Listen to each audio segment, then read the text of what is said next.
Pinagtibay na ng European Parliament ang resolusyong nanawagang palayain si Senadora Leila de Lima. Inuudyukan din nito ang European Union na alisin ang pribilehyo ng Pilipinas na mag-export ng ilang produkto ng walang taripa o buwis. Saksi si Jam Sisante. May resolusyon ng inaprubahan para ipanawagang palayain si Senadora Leila de Lima. Hindi sa Pilipinas, kundi sa European Parliament na katumbas ng Kongreso ng European Union. Hiling din na resolusyon na inaprubahan ngayong araw ang sapat na seguridad para kay de Lima, gayon din ang patas na pagdinig, pagbasura sa mga kasong politically motivated umano at pagtapos sa anilay pangaharas sa senadora.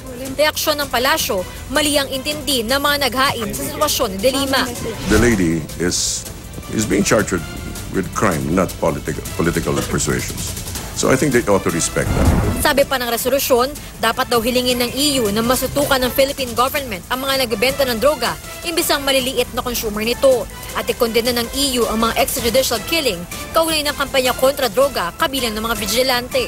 Ang mga yan dapat daw imbestigahan. Ang mga salarin dapat kasuhan.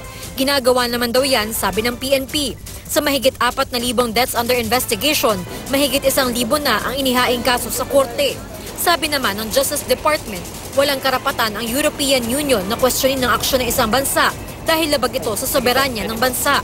Pero may kontrol ang EU sa kung paano ito makikitungo sa Pilipinas. Kaya hinihikayat ng resolusyon na gamitin ang mga yan para kumbinsihin ng Pilipinas na itigil ang mga drug-related extrajudicial killing, kabilang ang pagtatanggal ng GSP Plus preferences na meron ngayon ng Pilipinas. Dahil dyan, walang taripa o buwis ang ilang piling produkto na ini-export natin sa Europa. Kabilang sa kondisyon ng GSP Plus ay ang pagsunod sa ilang kasunduang may kinalaman sa human rights, environment, good governance at iba pa.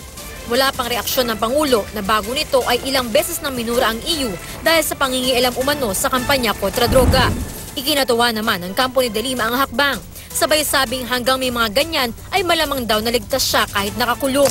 Duda rin daw si de Lima sa binanggit daw ng Pangulo sa pinulong ng majority senators kaugnay ng basihan ng mga kaso laban sa kanya. You're saying that yung mga evidence against them ay parang international intelligence, no? Supplied, no? Kanina ay hiniling ng Solicitor General na ibasura ng Korte Suprema ang petisyon ni de Lima na kumukestyon sa legalidad ng pag-aresto sa kanya. Mukha raw kasing pineke ang jurats o panunumpa sa notaryo sa ilang dokumentong inilakip sa petisyon, bagay na itinanggi ng kampo ng senadora. Ako si Jam Sisante, ang inyong saksi.